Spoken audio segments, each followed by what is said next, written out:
두 의원 모시고 좀 더 이야기 나눠보도록 하겠습니다. 박수영 의원님, 좀 출구조사 결과 보셨는데 네. 자, 어떻게 평가를 하십니까? 서울이 21%, 부산이 31%나 차이 나는 걸로 지금 출구조사 나와 있습니다. 예. 저희가 예상했던 것보다 사실 더 벌어져서 나와서 예. 상당히 좀 고무적이긴 합니다. 저희는 한 20% 정도 차이 나지 않겠느냐, 부산의 경우에. 그랬는데 무려 31%나 지금 차이가 난 걸로 나왔습니다. 사실 지금 투표율이 서울보다 낮아서 부산이 과연 이렇게 30% 이상 벌이리라고는 생각을 하지 못했는데 네. 일단 출구조사는 31% 나온 걸로 나와 있습니다. 굉장히 고무적이긴 한데 결과를 지켜봐야 되겠습니다. 네, 박성준 의원님, 지금 막판에 좀 민주당 지지층이 결집할 것이다. 그래서 뭐 접전 양상으로 펼쳐질 것이다라는 당 지도부의 예측도 있었는데 민주당 자체적으로는 어떻게 받아들여야 될까요? 출구조사가 저렇게 이제 큰 차이가 났다라고 하는 것은 민심의 반영이 그대로 나타났다라고 좀 겸허하게 일단 받아들이고 마지막까지 좀 지켜보도록 하겠습니다. 네, 박 의원님 이번 보궐선거 전 직접 나가 보셨죠? 네, 그렇습니다. 예. 매일 유세를 하고 그랬습니다. 시민들이 가장 원하는 바람이 무엇이었습니까? 시민들은 이제 위선, 네. 무능할 수는 있다, 정부가. 예. 부동산 정책 실패도 하고 할 수 있는데 결정적으로는 이제 청와대 정책실장이라든지 네. 박주민 의원 같이 내로남불의 전형들이 나타난 것에 대해서 굉장히 분노를 많이 하고 네. 사실 부산 투표의 경우는 분노 투표의 결과라고 생각을 합니다. 네. 그래서 정책의 실패보다 무능보다 위선이나 내로남불에 대한 분노, 이게 가장 컸다고 생각을 합니다. 그런데 일각에서는 이번 선거 여론조사상 나타난 그런 선거 조사에서 국민의힘이 지지율을 더 받은 이유는 국민의힘이 잘해서라기보다는 여당이 잘못한 반사효과 아니겠느냐 이렇게 보는 분들이 많더라고요. 그건 뭐 확실하다고 생각, 저도 뭐 예. 100% 동의하고요. 아까 말씀드린 것처럼 저희 당이 특별히 잘해서 저희 당을 찍어준 게 아니고 예. 민주당의 정책 실패, 그 다음에 이어진 위선과 내로남불 시리즈로 계속 나왔지 않습니까? 예. 거기에 대한 분노 투표이지 예. 저희 당으로는 겸허하게 받아들이면서 더욱더 변화를 해야 된다. 아까 결과에서 나온 것처럼 중도층, 2030 세대, 또 샤이 진보란 단어까지 나왔는데요. 예. 네. 이런 분들을 모두 아울러서 우리 당이 더욱더 중도를 지향하면서 이분들을 아우르고 가는 통합의 정치를 해야 내년의 대선도 바라볼 수 있다. 이런 예. 생각을 갖고 있습니다.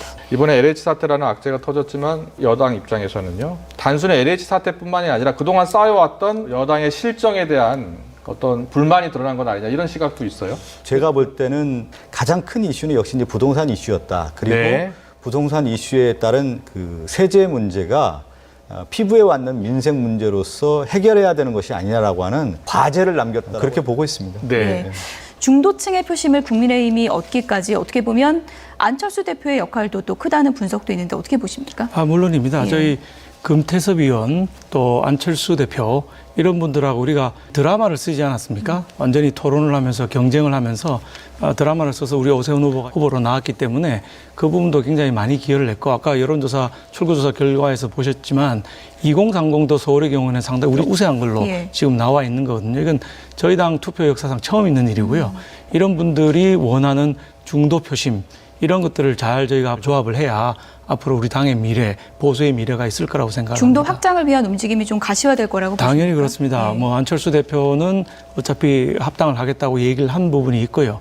금태섭이라든지 윤석열이라든지 하는 중도층에 머물러 있는 분들, 모든 분들 아우르는 통합의 정치를 해야 우리가 1년 남아있는 대선에서 또 승기를 잡을 수 있을 거라고 보고 있습니다. 네. 민심을 제대로 파악해야지 또 다시 민심을 얻을 수 있을 겁니다. 그런데 국민의힘 같은 경우에는 그동안 보여준 게 무엇이냐라고 이렇게 의문을 제기하는 분들도 많습니다. 국민의힘이 과연 무엇을 했느냐. 여기에 대한 답도 좀 내놔야 될 것 같고요. 당연합니다. 저희가 반사적인 이익을 본 건 틀림없고요. 예. 아까 우리 박성준 대변인 말씀하신 것처럼 이제 민주당 정권에서 뭐 공수처 개혁이라든지 검찰 개혁이라든지 큰 개혁들을 많이 했거든요. 예. 이게 사실은 민생에는 와닿지 않는 부분들이었습니다. 민생은 일자리를 원하고 백신, 부동산 뭐 이런 것들이 민생에 관련된 주제들인데 예. 이런 민생에 관한 정책에서 민주당이 실패함으로써 우리가 반사적인 이익을 얻었고 그렇다면 그 실패한 민생 부분에서 우리 당이 먼저 답을 또 내놔야 되는 이런 입장에 이제 처해 있는 것이죠. 예. 어떻게 보면은 4년의 시간이 있었고요. 네네. 4년의 시간 동안 많은 걸 보여줬다면 이런 민심의 이반이 나타나지는 않았을 것 같은데요. 이제 민심의 이반이라고 했을 경우에 이제 우리가 보통 이제 작용과 반작용이 분명히 있습니다. 예. 그리고 정치에 있어서는 어떤 진심과 진실을 다해서 그 정치를 한다고 하면 다시 또 돌아오는 것이 또 민심이기 때문에 그 역할을 또 민주당과 집권 여당이 해야 되는 거고요. 또 그러한 역할을 해내야 된다고 봅니다. 네. 당장 내일의 변화부터 얘기를 해보면 국민의힘 같은 경우에는 이제 김종인 위원장이 나 집으로 가겠다고 했잖아요. 네, 선거 그렇습니다. 다음 날. 예. 당장 이제 김종인 위원장께서는 뭐 오늘 선거 끝나고 나면 내일 아침에 성명서를 내고 뒤도 안 돌아보고 집으로 가겠다. 예. 이런 말씀을 하셨습니다. 예. 가시게 되면 이제 당 대표가 없는 형국이 되거든요. 원내 대표가 당 대표를 이제 권한 대행으로 네. 일하게 되고, 그다음에 당 대표를 뽑는 전당대회를 준비해야 되는 그런 과정들이 있습니다. 이 과정이 사실 우리 당으로서는 내년 대선을 위해서 제일 중요한 준비 단계입니다. 아까 예. 우리 박성준 의원께서 뭐 정책 얘기를 하셨는데 민주당이 이념에 충실한 정책들을 아직도 고집을 하면서 한편 반가운 얘기는 성장 동력 얘기하셨거든요. 성장 동력 이런 부분은 지금까지 4년 동안 못 듣던 얘기인데 다시 하시겠다고 하니까 반갑고 과연 1년 만에 이념에 의한 뭐 불평등 해소, 검찰개혁 이런 것들을 다 묶어두고 다시 성장으로 갈 수 있겠는가 하는 부분은 예. 의구심이 있지만 성장 동력 부분은 원래 저희 당이 잘하는 부분입니다. 예. 예. 그런데 궁금한 게요. 김종인 위원장이 오늘 저희가 이제 소감 얘기도 들어봤지만 오늘 이제 막상 성적표를 받아들면 언제쯤 다시 돌아올까 이런 생각을 하지 않을까라고 예측을 하는 분들이 아주 많은데 어떻게 보십니까? 예, 많은 분들이 뭐 김종인 비대위원장 계속 남아야 된다는 얘기하는 분들도 계십니다만은 예. 저는 본인을 위해서나 우리 당을 위해서나 일단 말씀하신 대로 내일은 뒤도 안 돌아보고 대구로 가시는 것이 예. 답이라고 생각하고 저 정치라는 게 생물이라서 움직이다 보면 또 무슨 변수가 생길지 언제 필요하게 될지 모르는 것이거든요. 그때 지켜봐야 될 것 같습니다. 예. 민주당 같은 경우에는 5월에 전당대회 또 원내대표도 새로 뽑고요. 그리고 내년 대선에 맞춰서 재편될 것으로 이렇게 박성준 의원이 말씀해 주셨고요. 박수영 의원님, 국민의힘 같은 경우에는 김종인 비대위원장이 떠나면요. 이제 당대표도 뽑아야 되고 후보도 뽑아야 되는데 어떤 일정이 잡혀 있습니까? 지금 원내대표 임기가 5월 29일까지입니다. 오늘도 5월이군요. 네, 우리가 5월 30일 날 시작하니까 그 전에 뽑게 되죠. 그래서 5월 초에 저희도 마찬가지로 원내대표를 뽑는데 당대표 뽑는 거는 민주당은 먼저 뽑는다고 그랬는데 우리는 그 원내대표를 뽑아서 당대표 선거는 조금 더 뒤에 해야 그렇게 되는 예정돼 있습니까? 이런 상황. 아니 뭐 결정된 건 아닌데 예, 예. 그렇게 갈 수밖에 없을 겁니다. 당원 당규도 약간 바꿔야 되는 부분이 있고요. 예. 그래서 아마 5월 달 초에 원내대표를 먼저 뽑고 권한대행 상태에서 이제 당대표를 뽑는 전당대회를 6월이나 7월에 할 걸로 이렇게 보여집니다. 그 전에 국민의당하고 합당 과정도 있어야 되잖아요. 그렇습니다. 그래서 복잡합니다. 뭐 중도에 있는 금태섭, 윤석열 등등 여러분들이 계신데 예. 그걸 어떻게 조율해서 하나로 만들 수 있는가 하는 부분이 있기 때문에 예. 시간이 조금 더 걸릴 걸로 보고 있습니다. 네. 네, 출구조사 결과대로라면 서울에서는 오세훈 후보가 그리고 부산에서는 박형준 후보가 뭐 크게 이길 것으로 예측이 되지 않았습니까? 네. 두 후보가 만약에 당선이 확실시 된다면 두 후보 자체에게도 굉장히 큰 의미의 선거가 될 것 같은데 어떤 의미가 있을까요? 두 후보는 이제 뭐 서울에서 오세훈 후보 같은 예. 경우는 사실 처음 시작할 때는 1위로 할 거로 전혀 예상을 못했던 상황이고 나경원 후보나 안철수 후보 같은 사람들이 있었는데도 불구하고 우리가 이 드라마 같은 이 1대1 토론, 서류 아무것도 가지지 않은 상태에서 스탠딩 토론을 했습니다. 예. 그거 4번을 거치면서 이제 상승하기 시작했고, 그러니까 이런 방식으로 대선에서도 우리가 지금은 무명이지만 또는 중간 정도 되지만 역전 드라마를 쓸 수 있는 이런 계기를 만들었다는 의미가 있고 그걸 잘 탄 분이 오세훈 후보고 이번에 좋은 성적을 냈다고 생각을 하고요. 예. 박형준 후보 같은 경우는 사실 좋은 아이디어와 정책을 많이 내놨는데 전혀 뭐 언론의 보도도 잘 안 됐습니다. 왜냐하면 네거티브 공방이 워낙 심해가지고 근데 네거티브를 하면 할수록 이 표차가 더 벌어지는 거예요.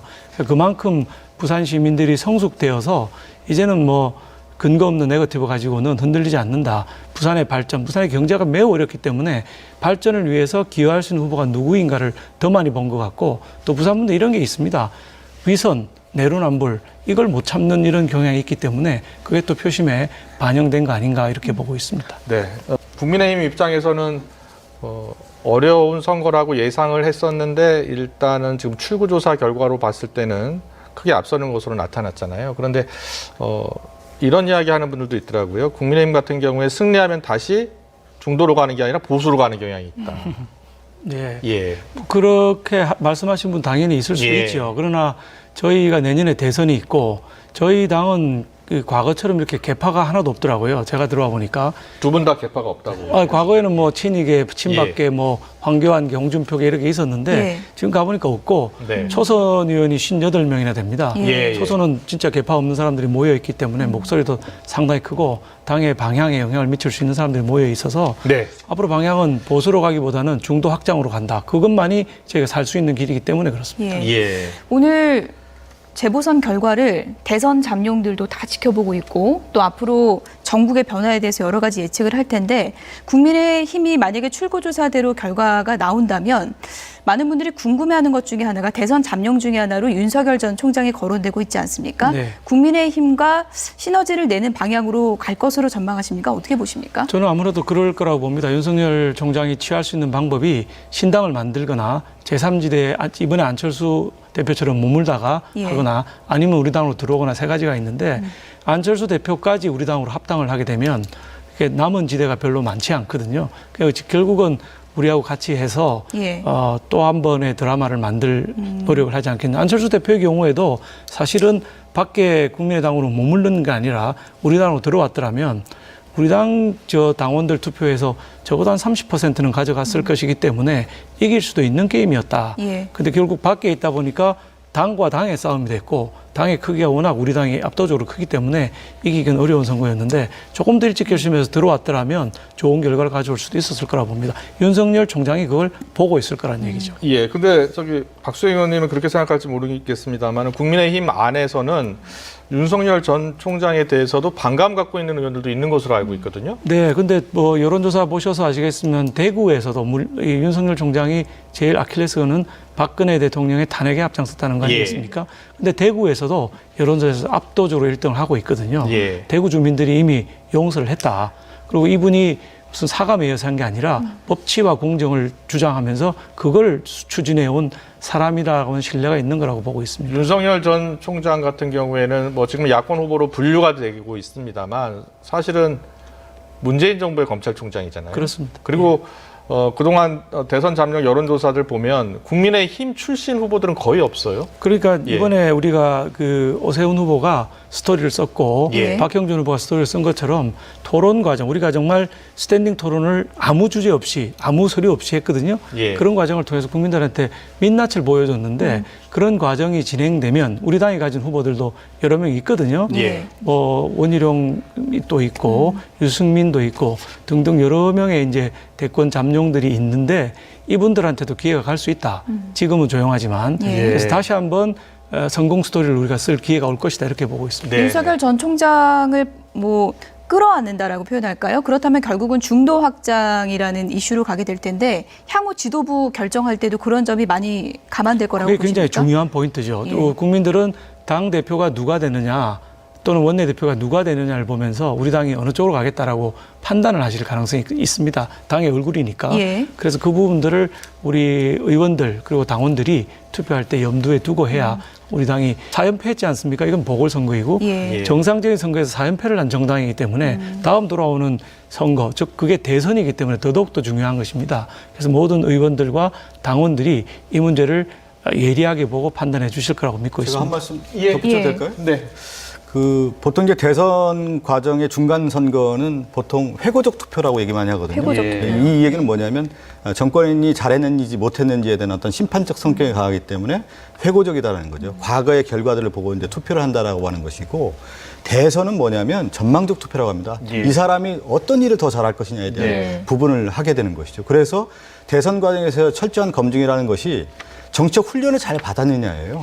정권 심판론보다는 미래 투표가 강한 것이 이 대선 후보에 대한 투표 성향을 우리가 유권자의 성향이라고 볼 수 있는데 예. 미국도 그렇고 우리나라도 그렇고 정치적 훈련이 부족한 사람들이 정치판에 들어와서 성공한 사례는 없습니다. 예. 보통 이제 정치 성공은 인사이더에 와서 성공을 해야 되는 건데 영원히 아웃사이더라는 겁니다. 그래서 정치 훈련이 그만큼 어려운 과정입니다. 우리 박수영 의원도 지금 우리 초선이지만 이 국회 들어보니까 얼마나 힘듭니까? 하나하나 다 만들어가고 그걸 생각을 정리하고 얘기하고 이런 것들이 다 몇십 년 동안 가져온 정치 훈련을 통해서 그 대선 후보가 나오는 것이 어느 날 갑자기 바깥 정치 영역 바깥에 있었던 사람이 들어와서 선거한다는 것은 거의 불가능하다. 해외도 그렇고 국내도 그렇고 그런 사례가 별로 없다는 이제 말씀을 저기 드리고 싶습니다. 미국 얘기하는 저는 뭐 누구를 얘기하는 것이 아니라 부족하긴 다 마찬가지고요. 그 선거 과정을 통해서 만들어 가야 되는 것이고 미국은 왜 그런 주장이 나오냐면 워싱턴을 끼고 있는 벨트웨이라는 게 있는데 이 벨트웨이 안에 있는 사람들이 돼야지 그 밖에 뭐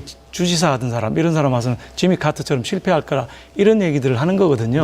근데 저는 어떻게 생각하냐면 대통령이 한 사람이 일을 하는 게 아니라고 생각합니다. 어떤 세력이 어떤 사람들이 뒷받침해서 대통령 부라고 한 하나의 조직, 하나의 세력이 누가 집권하고 어떻게 이끌어가느냐가 중요하지 한 사람의 대통령한테 모든 걸 다 기대한다? 어렵다고 봅니다. 박 의원님, 지금 여야 모두 이번 선거 굉장히 중요하게 생각했잖아요. 그런데 오세훈 시장이나 박형준 시장이나 이제 시장이 된다면 솔직히 말하면 할 수 있는 일이 별로 없다. 왜냐하면 서울시 의회 같은 경우도 대부분 민주당 의원들이고요. 부산시는 좀 다르겠습니다만 서울시 같은 경우에는 실제로 할 수 있는 게 별로 없을 것이다 이렇게 예상하는 분들이 많더라고요. 어떻게 보세요? 서울시나 부산시나 상황이 똑같습니다. 구청장이 거의 대부분 민주당이고요. 의회도 마찬가지입니다. 부산도 47명 중에서 시의원 딱 6명만 우리 당입니다. 그렇군요. 뭐 구청장도 마찬가지. 구청장 그 16개 중에 3개만 우리 당입니다. 그래서 굉장히 어려운 상황이죠. 그렇지만 이게 정치가 예술이거든요. 이 와중에 어떻게 돌파해 나가야 되느냐는 고민을 해야 되고 두 분이 그런 걸 충분히 하실 수가 있는데 기본은 뭐냐? 여당, 민주당도 반대할 수 없는 이슈들이 있습니다. 부산 같으면 가덕 신공항, 또 2030 엑스포, 북한 재개발, 코로나 백신 문제 이런 이슈들하고 민생에 가까운 문제들 정말 어려운 분들을 어떻게 지원해 소상공인 지원 이런 여야가 합의할 수밖에 없는 이슈들로 남은 1년의 임기를 보내게 되면 성공할 수가 있는 것이고 우리가 정치권에서 중무장대라 그러는데 굉장히 큰 플랜들 뭐 5년, 6년 걸릴, 10년 걸릴 이런 일로 매달렸다가는 실패하기 딱 맞는 이런 상황이라고 보는데 어쨌든 이게 예술이기 때문에 두 분이 예술로 리더십을 발휘해 주시라고 생각합니다. 조금 전에 선거 전에 네거티브 공방이 너무 심해지다 보니까 박형준 후보 같은 경우에 정책 발표한 게 많이 묻혔다라고 얘기를 그렇습니다. 해주셨는데 만약에 출구조사대로 결과가 나와서 당선이 확실시 된다면 어떤 부분을 가장 먼저 시급하게 추진할 거라고 보십니까? 백신 문제, 코로나 문제가 지금 부산에 아주 심각합니다. 계속 늘어나고 굉장히 빠른 속도로 늘어나고 있기 때문에 그 덕분에 거리 제한도 강화됐고요. 소상공인들 힘들고 있습니다. 이 부분 하실 거라고 보고 둘째는 이제 청년들이 부산을 떠나고 있습니다. 일자리가 없기 때문인데 일자리 문제를 예를 들면 산학협력을 통해서 5만 개 만들겠다. 또 대기업과 해외 자본 유치해서 일자리 만들겠다는 등등 내놓은 것이 있기 때문에 아마 초반에는 일자리 문제하고 코로나 문제 이 두 가지에 집중하지 않겠느냐 이렇게 예상을 해볼 수가 있겠습니다. 그 민주당에서 사실은 재건축 규제를 풀지 않으면 서울시장이 바뀌어도 실제로 할 수 있는 일은 많지 않지 않나요? 지금 오세훈 후보가 제가 앞서도 뭐 얘기했지만 이제 재개발 재건축 관련해서 상당히 이제 규제 완화를 하겠다라고 좀 얘기를 하는데 앞으로 재개발 재건축이라고 하는 것은 분쟁의 소지가 있고 갈등의 소지가 엄연히 맞는 겁니다. 거기에서 피해자들이 분명히 있는 거고요. 도시의 장기적인 플랜을 갖지 않고 정책을 내기하는 걸 보면은 이분이 과연 과거에 서울시장을 했던 사람이었느냐 의문이 들 정도였습니다. 글쎄요, 뭐 오세훈 시장은 벌써 5년이나 서울시장을 했습니다. 이런 과정을 다 겪었기 때문에 충분히 뭐 철학이 있는 분이라고 생각이 들고요. 도시의 재개발 재건축 문제는 차라리 박원순 시장, 돌아가신 박원순 시장께서 계실 때 너무 건드리지 않아서 문제가 된 것이거든요. 너무 낡아서 벽화만 칠한다고 그 안에 사는 사람들이 편안한 게 아닙니다. 그런 부분들을 우리가 지금 서울시내는 35층으로 규제를 해놨는데 50층으로 열어주면서 건폐율을 줄이고 용적률을 늘려주면 공원도 더 확보하면서 아파트도 더 확보할 수 있는 솔루션이 있는 겁니다. 그걸 오세훈 후보께서 계속 얘기를 해오셨고 박원순 시장이 잘못한 부분만 풀어도 서울시내 아파트 공급은 충분히 가능하다고 생각합니다.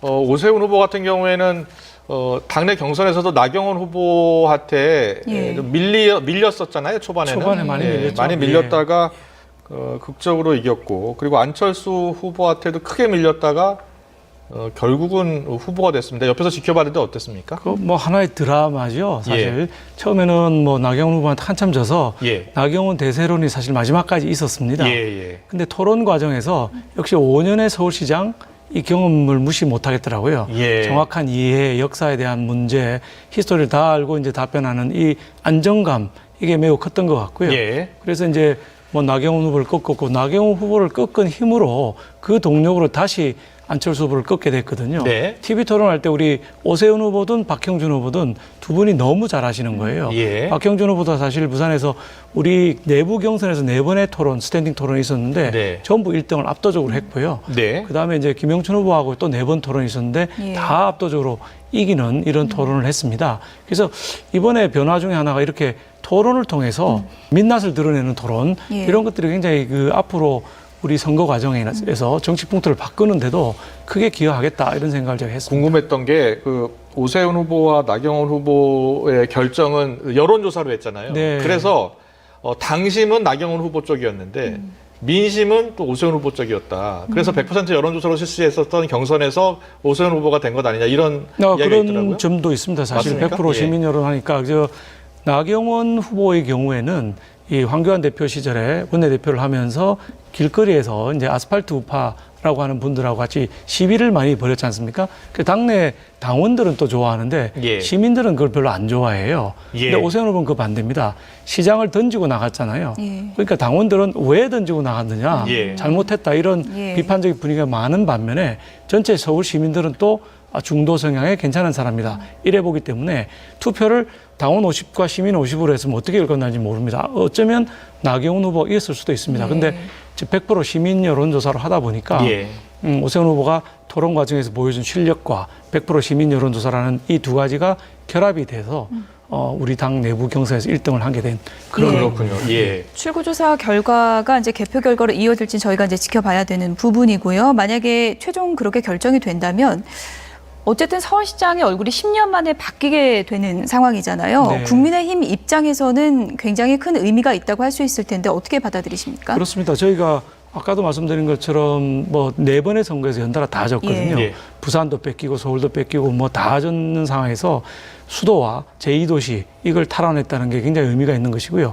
특히 서울의 경우에는 이 부동산 문제 때문에 주민들의 압박이 굉장히 심합니다. 근데 이거를 이제 재개발을 푼다든지 지방세를 조정한다든지 해서 주민들이 느끼고 있는 불만, 주민들이 느끼고 있는 고통, 이거를 10년 동안 도시개발 안 해서 생긴 문제, 그 다음에 서울의 도시 경쟁력이 무척 많이 떨어졌거든요. 네. 이런 부분들을 이제 정상화시킬 수 있는 계기를 마련했고, 여기에 성공을 해야 저희 당이 앞으로도 대선이라든지 남은 선거에서 또 약진할 수 있을 거라고 봅니다. 네, 알겠습니다. 강남, 서초, 송파 투표율이 오전부터 상당히 높은 점이 두드러졌습니다. 그렇습니다. 네, 결국 네. 투표장으로 달려나간 사람들이 가장 많은 지역이라고 할 수 있는데 어떤 동력이 가장 크게 작용했다고 보십니까? 부동산이죠. 부동산이요. 공시지가 인상을 통해서 서울에 엄청나게 많은 가구들이 종부세에 다시 적용되게 됐지 않습니까? 제일 많은 데가 어디냐? 강남, 서초, 송파입니다. 그 당연히 강남, 서초, 송파의 유권자들이 가장 많이 투표를 하러 나간 걸로 예. 보여지고요. 부산의 경우에도 네. 투표율이 높은 지역을 보니까 예. 우리 당 지지가 강세인 해안벨트라는 게 있습니다.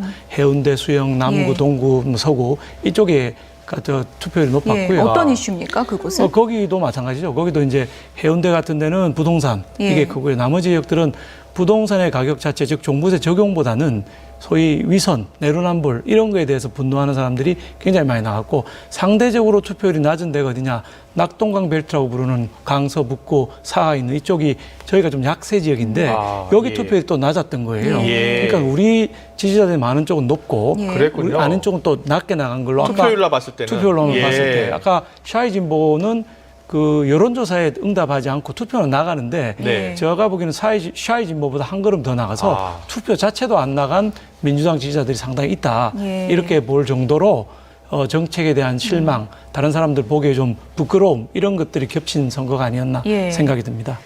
네, 네. 지금 출구조사 연령별 지금 네, 출구조사 결과 좀 볼까요? 조사 결과가 나오고 있습니다. 네. 투표 그 지지 성향을 보면은 지금 출구조사 결과긴 하지만 예. 기존의 성향대로 나타났다고 한다면 지금 조금 두드러지는 거는 2030인 것 같아요. 그렇습니다. 2030뿐만 아니라 40도 예. 1%포인트밖에 차이가 안 나거든요. 그렇네요. 예. 40이라고 하면 워낙 이 민주당 지지가 강한 소위 콘크리트 지지층이라고 그랬는데 1%밖에 차이 안 난 걸로 나왔고 2030은 투표에서 우리가 이긴 적이 없습니다. 처음으로 지금 이기는 예. 이런 유권자 지형의 큰 변화를. 국민의힘에서 2030 세대 투표 결과에서 이긴 적이 없습니까? 네, 우리는 2030에서 매번 졌고요. 예. 40은 한참 많이 졌고 예. 50이 이제 스플릿돼서 피벗 한다고 그랬거든요. 예. 50에서 누가 이기느냐로 결정이 난다고 그랬는데 이번 결과를 보면 40에서 1%포인트 진 것 말고는 다 이겼단 말이에요. 예. 이건 놀랄만한 유권자 지형의 변화다.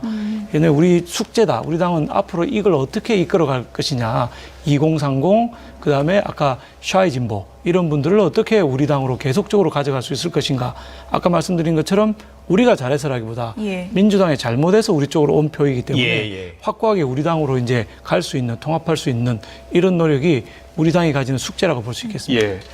자, 박성준 의원님, 작년 총선 때하고 비교하면 정말 민심은 무섭습니다. 예. 네, 민심은 무섭고 민주당 입장에서는 다시 또 달아난 민심 다시 잡아와야 되잖아요. 네네. 예. 이제 민심 이제 이반이 왜 일어났느냐. 저 네. 연령대별로 봤을 때 우리의 강력한 지지층이라고 하시는 40대, 50대도 저렇게 경쟁을 잃었고 특히 네. 20, 30대에서도 현격한 차이의 이제 출구조사 결과가 지금 나오고 있는데요. 아는 분들과 이번 선거 관련된 얘기, 예. 저도 직접 뛰지만 이제 같이 많은 얘기를 나눠보면 예. 역사가 가르쳐준 지혜가 있습니다. 마키아벨리가 그런 얘기를 하거든요. 부모를 죽인 원수는 쉽게 잊어버려도 내 주머니의 재산을 뺏어간 사람은 잊어버리지 못한다. 이 얘기를 많이 하는데 네.